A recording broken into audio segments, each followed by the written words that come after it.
বিক্ষোভে উত্তাল ঢাকা বিশ্ববিদ্যালয়ের রাজু ভাস্কর্যের চারপাশ। ৩০ বছরের ঊর্ধ্বে সরকারি চাকরি প্রত্যাশীরা করেন প্রতিবাদ সমাবেশ। কাফনের কাপড় পরে প্রতীকী প্রতিবাদ জানান চাকরিতে আবেদনের বয়সসীমা ৩৫ প্রত্যাশী শিক্ষার্থী সমন্বয় পরিষদ। কর্মসূচিতে একাত্মতা জানিয়ে ছাত্রলীগের সাবেক সাধারণ সম্পাদক গোলাম রাব্বানীও তাদের সঙ্গে যোগ দেন। আপনারা যেহেতু যৌক্তিক, আপনাদের আন্দোলন যেহেতু সঠিক, সুতরাং অবশ্যই এই দাবি মেনে নিতে হবে।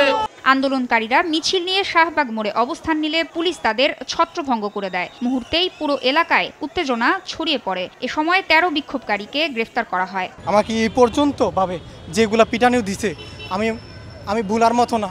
সার্বভুক্ত কোনো দেশে ৩০ নাই, দক্ষিণ এশিয়ার কোনো দেশে ৩০ নাই। ১৬ সার্টিফিকেট আমরা 2022-এ পেয়েছি। তাহলে এই যে ৬টা বছর নষ্ট হয়েছে, যদি আমাদের এভাবে সেশনটা নষ্ট হয়ে থাকে তাহলে আমরা সরকারি বেসরকারি আমরা কোনো খাতে চাকরির সুযোগ পাচ্ছি না। আমি একজন বেকার যুবক, আমার সাথে কোন শিক্ষিত মেয়েটা বিয়ে করতে চাবে বা কোন শিক্ষিত পরিবারের একজন মানুষ তার মেয়েকে আমার সাথে বিয়ে দিতে চাবে?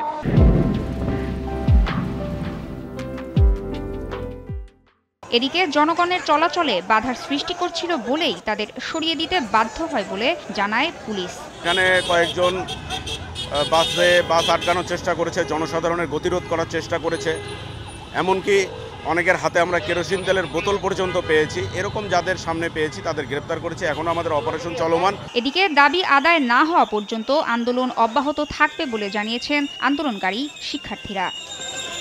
তাসনিয়া নিশাত, মিম, সময় সংবাদ, ঢাকা।